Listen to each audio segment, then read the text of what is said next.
नमस्कार मित्रांनो, आपण बघताय मराठी मसाला. सुरुवातीलाच महत्त्वाची बातमी येत आहे थेट दिल्लीतून, देशाच्या राजधानीतून. महाराष्ट्राच्या राजकीय पटलावरून धक्कादायकरित्या ही बातमी येत असतानाच शिवसेना पक्षप्रमुख उद्धव ठाकरे आणि सामान्य शिवसैनिकांसाठी मात्र आनंद देणारी आणि आनंदित करायला लावणारी महत्त्वाची अपडेट आहे. उद्धव ठाकरे यांना दिल्लीत मोठं पद, भाजपचे धाबे मात्र पूर्णपणे देणार याची चर्चा. उद्धव ठाकरे भाजपला जड जाणार. केंद्रात नायडू नितीश भाजपाच्या विरोधात ठाकरेंनी बांधली पहिल्यांदाच नवी मोटार. गेल्या कित्येक महिन्यांपासून केंद्रामध्ये भाजपचे सरकार उलटणार.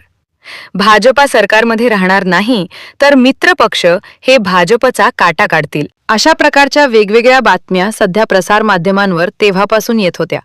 आणि अखेर त्या बातम्यांना कुठेतरी एक मोठ्या प्रकारची क्लिप मिळाली असून राज्याच्या राजकारणामध्ये उद्धव ठाकरे हे भाजपला लढणारे महाराष्ट्रातील एकमेव नेते होते आणि त्यांनीच आता देशभरातील प्रादेशिक पक्षांची मोट बांधून भाजपला थेट घरचा रस्ता दाखवण्याची जोरदार तयारी सुरू केली आहे.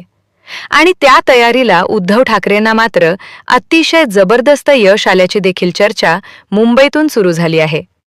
उद्धव ठाकरे यांना नेमके दिल्लीत काय मिळतंय? पद आणि केंद्रामध्ये भाजपची सत्ता कशी उलथून पडली? मित्रांनो, पुढच्या 2 मिनिटांमध्ये आपण जाणून घेऊया देशाच्या राजकारणाकडे पाहण्याचा भाजपचा दृष्टिकोन. आणि उद्धव ठाकरेंनी मात्र सगळ्यांनाच आपल्या राजकीय खेळीने सगळ्यांना घाम फोडला आहे. तो कसा, ते आता आपण पुढच्या 2 मिनिटात जाणून घेऊया. बघूया महाराष्ट्राच्या राजकीय पटलावरील उद्धव ठाकरेंना सर्वोच्च स्थानी घेऊन जाणारी सगळ्यात मोठी राजकीय बातमी. नवी दिल्लीच्या राजकीय वर्तुळामध्ये सध्या एकच चर्चा रंगली आहे आणि या चर्चेने मात्र भाजपचे पूर्ण धाबे दणाणले आहेत. उद्धव ठाकरे यांना दिल्लीत मोठी जबाबदारी मिळणार या चर्चेने भाजपच्या गोटात मात्र खळबळ उडाली असून सत्ताधारी पक्षाचे धाबे दणाणले. त्याचे चित्र आहेत. महाराष्ट्रापुरते मर्यादित राहिलेले ठाकरे आता राष्ट्रीय राजकारणामध्ये निर्णायक भूमिका बजावण्याच्या तयारीत असल्याची भूमिका मांडत आहेत. त्यातच आंध्र प्रदेशचे मुख्यमंत्री चंद्राबाबू नायडू आणि बिहारचे मुख्यमंत्री नितीश कुमार हे भाजपच्या विरोधी भूमिकेमध्ये आल्याने केंद्रातील राजकीय गणितं झपाट्याने बदलताना दिसत आहेत. उद्धव ठाकरेंचे नवे खासदार, नितीश कुमारांचे जवळजवळ खासदार आणि नायडूंच्या जर 10 खासदार, या सगळ्यांना मिळूनच भारतीय जनता पक्षाला पहिला झटका बसू शकतो आहे. केंद्रातील राजकीय गणित झपाट्याने बदलत असताना दिल्लीमध्ये मात्र ठाकरे यांची वाढती ताकद, भाजपची प्रचंड डोकेदुखी ठरत आहे. लोकसभा निवडणुकांनंतर केंद्रातील सत्ता संतुलन पूर्णपणे बदलले आहे. भाजपा बहुमतापासून दूर गेल्याने मित्रपक्षांची त्यांची अवलंबित्व वाढले. या परिस्थितीमध्ये विरोधकांना एकत्र आणण्याचे काम उद्धव ठाकरे अत्यंत शांतपणे, प्रभावी पद्धतीने करत असल्याचं दिसतंय. इंडिया आघाडीतील महत्त्वाचा चेहरा म्हणून ठाकरे यांचं वजन वाढलेलं आहे. दिल्लीत त्यांना एखादे महत्त्वाचे संसदीय किंवा संघटनात्मक पद दिले जाणार ही आता सगळ्यात मोठी बातमी आहे. राजकीय सूत्रांच्या माहितीनुसार ठाकरे यांना राज्यसभेतील नेतृत्वाची जबाबदारी किंवा इंडिया आघाडीच्या समन्वय समितीचा सर्वोच्च ठिकाणी ठाकरेंना बसवले जाऊ शकते. असे झाल्यास भाजपसाठी ही मात्र सगळ्यात मोठी डोकेदुखी ठरणार आहे. कारण सबंध देशामध्ये भाजपाचं संपूर्ण काम माहीत असलेला राज्यातील देशातील एकमेव नेता म्हणजे उद्धव ठाकरे आहेत. याच कारणास्तव आक्रमक चेहरा म्हणून उद्धव ठाकरेंकडे पाहिलं जातंय. भाजपची मात्र आता अस्वस्थता वाढली आहे.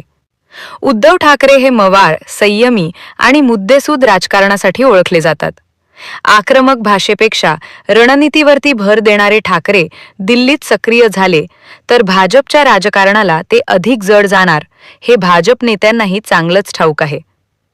म्हणूनच ठाकरे यांच्या प्रत्येक हालचालींकडे भाजप बारकाईने लक्ष ठेवून आहे.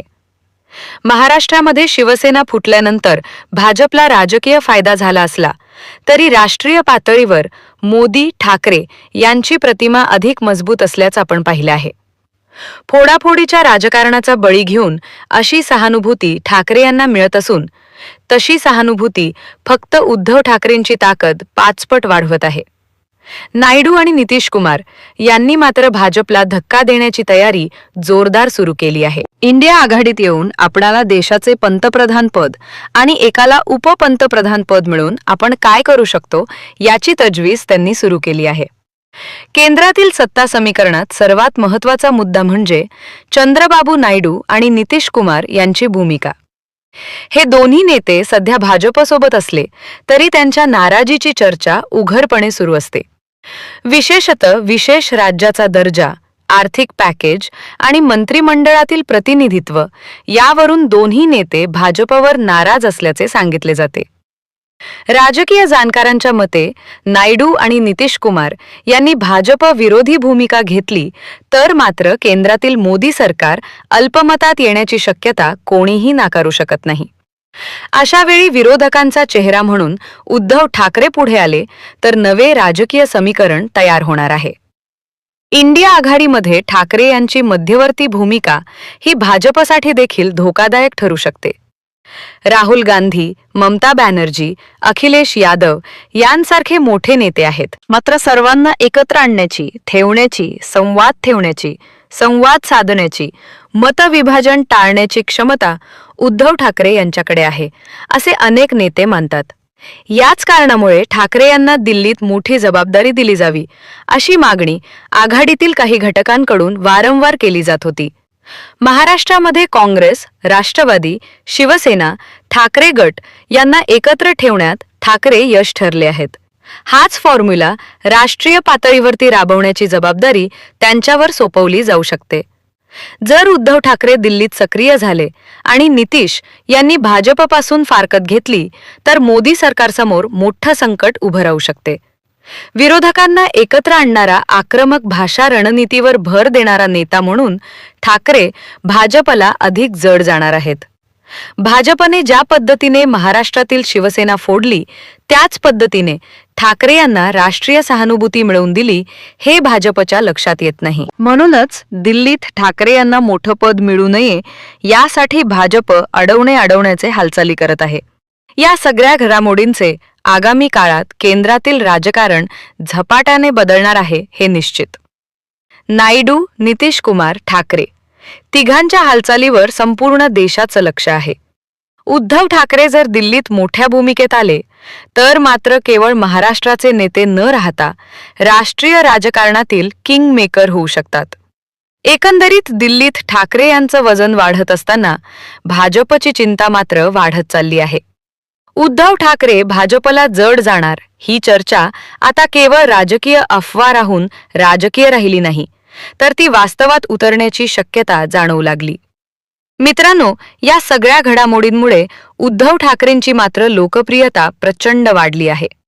भाजप आगामी काळामध्ये कोणता राजकीय डाव खेळते ते आपल्याला सर्वांना बघायला मिळेलच. मात्र सध्याच्या घडीला केंद्रातील बहुतांश नेत्यांनी उद्धव ठाकरे यांच्या नावाला पसंती दर्शवली आहे.